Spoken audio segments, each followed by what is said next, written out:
Retirement के बाद एक बुजुर्ग महिला अपने पति के साथ रहा करती थी। उसके 3 बेटे थे।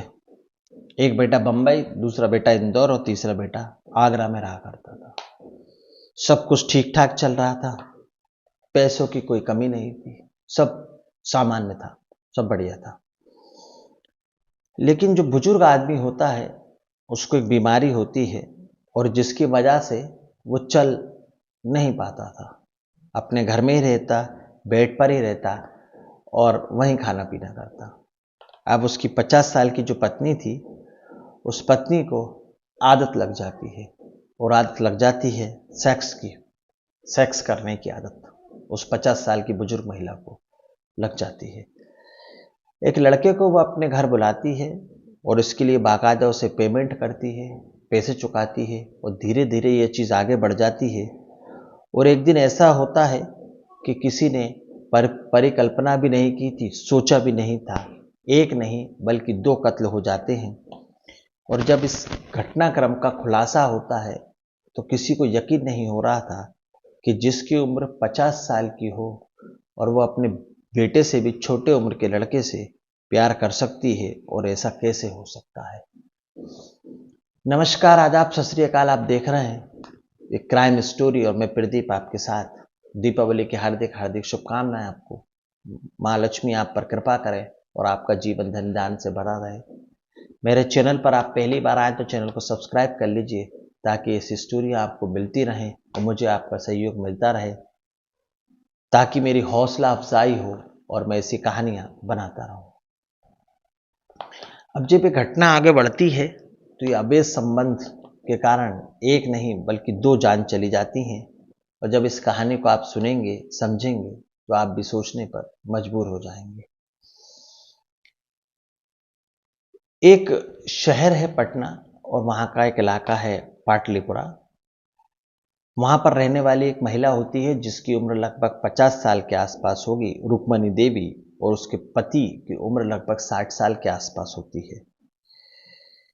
पति पत्नी रहते हैं, 3 बेटे थे, तीनों बेटे बाहर रहते हैं। जैसा मैंने स्टोरी में आपको बताया, तो वो अक्सर अपने माँ बाप से शाम को फोन पर बात कर लिया करते थे और हालचाल पूछ लेते थे कि मम्मी सब ठीक है, पापा सब ठीक है, क्योंकि पापा की तबीयत खराब रहा करती थी और माँ बुजुर्ग थी, तो वो रोज माँ के टच में रहते।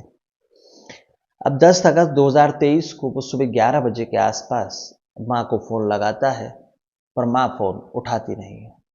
वो 1 बार, 2 बार, 3 बार फोन लगाता है, पर माँ फोन रिसीव नहीं कर रही थी। इसके बाद वो पिता से बातचीत करने की कोशिश करता है, पर पिता भी फोन नहीं उठा रहे थे। अब जैसे टेंशन होती है तो वो आखिर करे तो करे क्या। तो वहां पर एक गार्ड था, राधेश्याम साहू।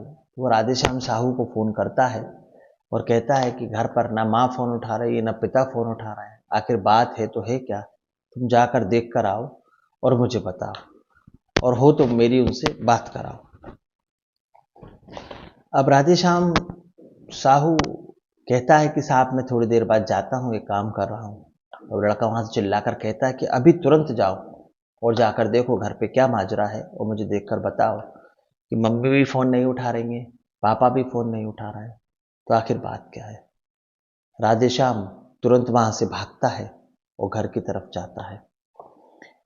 और जब वो घर पर जाता है तो यानी कि घर का दरवाजा अंदर से बंद नहीं था, घर का दरवाजा खुला हुआ था। वो घर के अंदर गया तो वो देखता है कि बेडरूम में एक लाश पड़ी हुई है।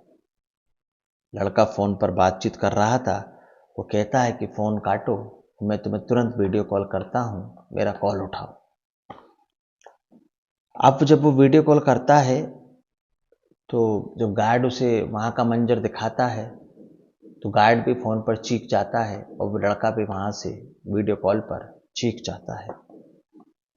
चीख पुकार सुन लेते हैं तो आसपास के जो पड़ोसी होते हैं, किराएदार होते हैं, वो भी वहां पर आ जाते हैं। वो भीड़ इकट्ठी हो जाती है।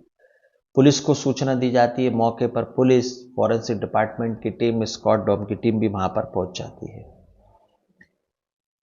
अब सवाल ये था कि 60 साल का व्यक्ति और उनकी पत्नी 50 साल के आसपास की दोनों की बॉडी वहां पर पड़ी थी और लाल रंग का लिक्विड ब्लड वहां पर आसपास फैला हुआ था। अब जिसने भी उसे मारा तो उन्होंने उसके ऊपर धारदार हथियार से हमला किया और एक बार नहीं मेनी टाइम अटैक किया गया है। अब जो महिला होती है उसके चेहरे पर भी किसी भारी वस्तु से चोट दी गई थी तो उसका चेहरा बिगड़ चुका था। अब पुलिस ने जब घर में जाकर देखा तो खुद हैरान थी। दरअसल अलमारी जो थी वो खुली हुई थी, अलमारी का दरवाजा खुला हुआ था और उसमें से पैसे नकदी सब कुछ गायब था।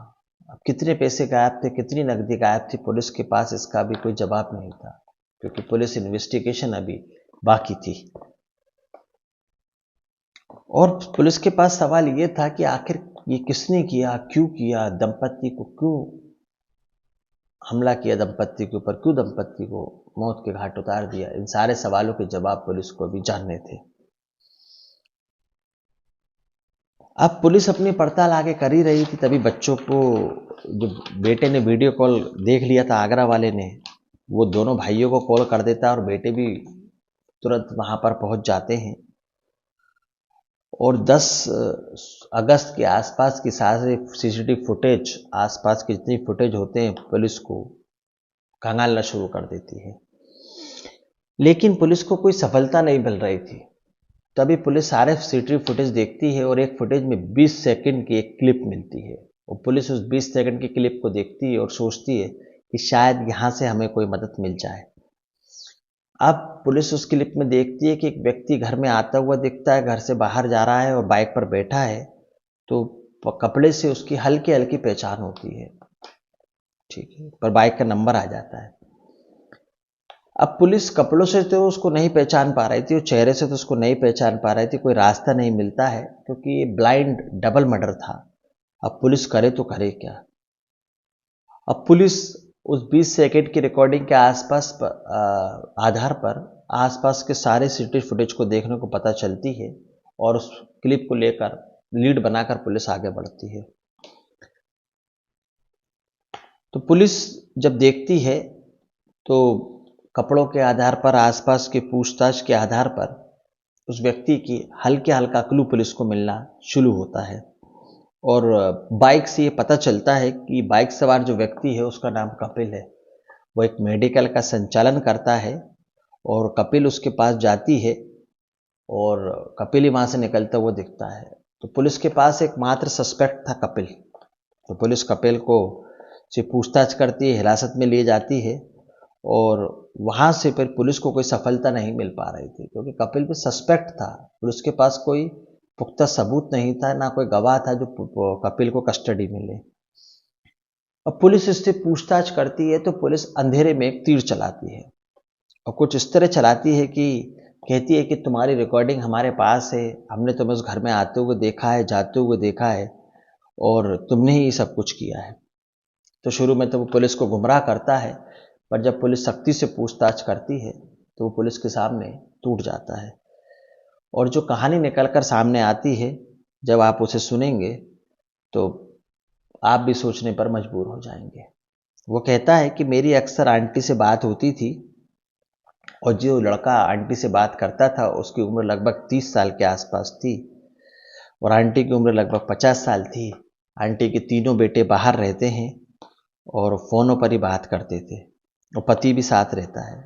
पति को बीमारी रहती है, इस कारण वो चल नहीं पाते हैं और मेरा आंटी के घर दवाई के सिलसिले में आना जाना होता था। इस लड़के को 10 अगस्त 2023 की सुबह 11 बजे के आसपास बुजुर्ग महिला ने फ़ोन किया और बोला कि तुम्हें मेरे घर आना है, तुमसे कुछ बात करनी है।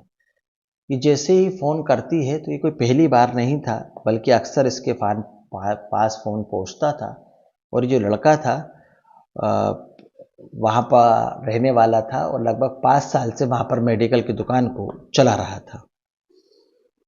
अब वो बुजुर्ग महिला की मदद किया करता था क्योंकि उसके घर पे उसके बच्चे नहीं थे और बच्चे जो थे वो बाहर रहा करते थे। तो इस सिलसिले में उसका उस बुजुर्ग महिला दंपत्ति के घर आना जाना हुआ करता था। अब उसने पुलिस को आगे की जानकारी दी और बताया, खुलकर बताना शुरू किया। वो कहता है कि मैं इनकी मदद किया करता, दवाई दिया करता, तो उसके बदले में मुझे पैसे भी दिया करती थी, और इसी सिलसिले में आने जाने के दौरान मेरे महिला से अवैध संबंध बन जाते हैं। और 10 अगस्त 2023 को उस महिला ने मुझे लगभग 11 बजे के आसपास अपने घर बुलाया। मैं घर जाता हूँ, घर के अंदर प्रवेश करता हूँ और मैं उस महिला के साथ अवैध संबंध बना रहा था। तभी बगल वाले कमरे से अजीबोगरीब आवाज़ आने लगी। अब ये आवाज़ें और किसी की नहीं थी, वो रिटायर्ड अधिकारी की थी जो चल नहीं पाते थे, अक्सर पलंग पे ही रहा करते थे। तो उन्होंने ये आवाज़ें सुनी तो उन्होंने अपनी हिम्मत जुटाई और तरकीब से खड़ा होते हैं, और खड़ा होने के बाद दरवाजे की तरफ जाते हैं और झाँक कर देखते हैं। वो देखते हैं कि उनकी 50 साल की पत्नी उस लड़के के साथ अवैध संबंध बना रही थी और आपत्तिजनक स्थिति में थी। वो इतना देखते ही जोर जोर से चिल्लाने लगते हैं, चीखने लगते हैं और शोर मचाने लगते हैं। ऐसा करने के पीछे उनका उद्देश्य था कि आसपास के लोग इकट्ठे हो जाएं और यहाँ पर आकर इन दोनों को इस अवस्था में देखें और उन्हें पता चले कि मेरी पत्नी क्या कर रही है। पर आस पड़ोसी चीख पुकार सुनते हैं, पर उस व्यक्ति की चीख पुकार पर कोई ध्यान नहीं देते, क्योंकि इन दोनों पति पत्नी बुजुर्ग थे, चिड़चिड़े हो गए थे वो बीमारी से, तो अक्सर इनमें लड़ाइयाँ हुआ करती थी। तो पड़ोसी सोचते हैं कि रोजमर्रा की तरह आज भी लड़ाई हो रही होगी। वो उस घर में जाते नहीं हैं और अपने काम पर लगे रहते हैं। कुल मिलाकर ये कहें कि इस व्यक्ति की चीख पुकार को पड़ोसी नजरअंदाज कर देते हैं। कोई उनकी चीख को गंभीरता से नहीं लेता है, और यानी कपिल जो लड़का होता है वह कहीं ना कहीं ये बात खुल जाएगी, लोगों को पता चल जाएगी, बवाल हो जाएगा, तो वो अनैतिक आपत्तिजनक स्थिति में से अचानक उठता है और उठने के बाद बुजुर्ग आदमी के पास जाता है, उसको पकड़ता है और पकड़ने के बाद बेड पर पटक कर मारना शुरू कर देता है। जब वो बुजुर्ग आदमी को मारता है तो बुजुर्ग आदमी और चीखता है, वो उसकी चीखों को और बंद करने की कोशिश करता है और वो समझाता है कि भैया चुप हो जाओ। पर जिससे पहले वो व्यक्ति चुप होता, रुक पाता, इससे पहले उस पत्नी की जो बुजुर्ग आदमी की पत्नी होती है वो किचन में जाती है और वहाँ से नाइफ लेके आती है और उस व्यक्ति के ऊपर एक से अनेक वार कर देती है, अत्यधिक हमला कर देती है। आप उसका पति इस दुनिया में नहीं था और ऐसे ही वो वार करती रहती है। अब आपका जो दोस्त होता है कपिल से कहती है कि रोज रोज की समस्या पूरी तरह खत्म हो गई आज, तुम्हें परेशान होने की जरूरत नहीं है, कोई ना कोई रास्ता निकल जाएगा, सब ठीक हो जाएगा। आज मैंने रोज रोज की झंझट हमेशा के लिए खत्म कर दी, अब हम आराम से मिलेंगे, अब हमारे बीच में कोई नहीं आएगा, तुम मेरी इच्छाओं की पूर्ति करो। इतना कहने के बाद उसको बाहर निकालती है और बाहर निकालने के बाद सीधा रसोई में जाती है। रसोई में जाने के बाद उस नाइफ को पानी से धोती है, साफ करती है और कोशिश करती है कि सब कुछ ठीक बराबर बराबर जमा दे। इस बीच में कपिल देखता है कि वो जो औरत काम कर रही थी, इस तरह का काम कर रही है, उसे लग ही नहीं रहा कि उसे कोई डर है या उसे कोई खौफ है या उसने इतनी बड़ी वारदात को अंजाम दिया, उसे अंजाम की परवाह है। कोई डर नहीं था, कोई खौफ नहीं था, ना उस महिला को कोई भय था।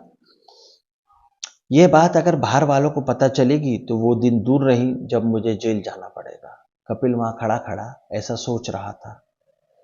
इस बूढ़ी औरत को भी मारना बेहद जरूरी है।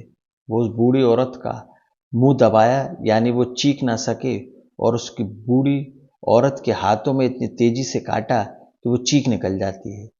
अब बूढ़ी औरत का जब वो गला दबाता है तो बूढ़ी औरत उसके हाथों में काट लेती है और कपिल की चीख निकल जाती है। कपिल को बहुत गुस्सा आता है। कपिल वही नाइफ जिससे उस बुजुर्ग व्यक्ति को उस पत्नी ने अपने पति पर हमला किया था, इस बुजुर्ग औरत पर हमला कर देता है और मसालों से कूटने वाली जो मूसल होती है वहां पर पड़ा हुआ था और उस महिला के चेहरे पर भी और शरीर पर भी मूसल से इतने वार कर देता है कि महिला के प्राण पखेरु उड़ जाते हैं। अब उसे मारता है तो महिला की लाश वहीं किचन में पड़ी हुई थी और बुजुर्ग आदमी की लाश बेडरूम में पड़ी हुई थी। तो सीधा उस महिला के पास से जाता है। उसने गले में सोने की चेन पहनी थी और हाथ में सोने के कड़े पहने थे। उन दोनों को उतारता है, दोनों के महंगे महंगे एंड्रॉयड मोबाइल थे वो लेता है, अलमारी खोलता है। अलमारी में लगभग 50,000 रुपये से ज़्यादा और ज्वेलरी रखी हुई थी। उन सबको साथ में लेता है और वहाँ से निकल जाता है। अपनी दुकान पर जाता है, दुकान पर सामान्य तरह बैठता है, मेडिकल चलाता है और उसके बाद सुनार की दुकान पर जाकर उन सारे सोनों को बेच देता है और सुनार से कहता है कि ये जो सोना है आप खरीद लीजिए, मुझे पैसों की ज़रूरत है, मुझे गांव जाना है। और सुनार उस सोने को खरीद लेता है। पुलिस को जैसे ही सूचना मिलती है, आसपास के लोगों से पुलिस पूछताछ करती है और अपने इन्वेस्टिगेशन को आगे बढ़ाती है। तो वो लोग बताते हैं कि साहब, इस महिला से इस व्यक्ति की बातचीत लगभग 5 सालों से हो रही थी और जब सीडीआर निकालती है पुलिस तो कुछ उसको सामान्य नहीं लगता है, क्योंकि पुलिस जो थी वो ये जानती है कि सीडीआर में महिला ने अनेकों बार कपिल को फ़ोन किया था और उसको घर बुलाती थी और अवैध संबंध बनाती थी और अपनी इच्छाओं की पूर्ति करती थी। महिला की उम्र 50 साल थी, लड़के की उम्र 30 साल थी, पर वो उससे अपनी शारीरिक भूख मिटा रही थी और अपनी हवस की पूर्ति कर रही थी और उसके बदले में उसे पैसे दे रही थी। पर जब इस बात का खुलासा होता है तो पता चलता है कि पहले पति की हत्या महिला ने की और महिला की हत्या कपिल ने की, प्रेमी कर देता है। और 50 साल की बुजुर्ग महिला अपने से 20 साल छोटे यानी 30 साल के लड़के से प्यार हो जाता है, अवैध संबंध बनाती है और अवैध संबंध के कारण एक ही परिवार के 2 लोगों की हत्या हो जाती है। पत्नी पहले पति को मारती है और पत्नी को उसका आशिक मार देता है। तो ये वो घटना थी, ये वो किस्सा था, ये वो कहानी थी जिसमें 50 साल की एक बुजुर्ग महिला को 30 साल के लड़के से प्यार हो जाता है और इस इश्कबाजी में 2 कत्ल हो जाते हैं। पुलिस इस बात का खुलासा कर देती है और अंत में इस कहानी से ये सारांश निकलता है कि अनैतिक रिश्तों ने, अमर्यादित रिश्तों ने दोनों पति पत्नी की जान ले ली। पत्नी ने पति को मार दिया और पत्नी को उसके प्रेमी ने मार दिया। इस कहानी को सुनाने का उद्देश्य किसी का दिल दुखाना, किसी का अंतरात्मा को परेशान करना नहीं है, बल्कि आपको सावधान करना है, सतर्क करना है। सावधान रहें, सुरक्षित रहें और कैसा अनैतिक कोई रिश्ता ना पालें जिससे कि आपकी जान चली जाए। अपनी मर्यादाओं का ध्यान रखें। कहानी अच्छी लगी तो लाइक करें, चैनल को सब्सक्राइब करें। अगली कहानी में, अगली घटना में, सत्य घटना में फिर मुलाकात होगी। जब तक के लिए जय हिंद, जय भारत, जय जवान, जय किसान।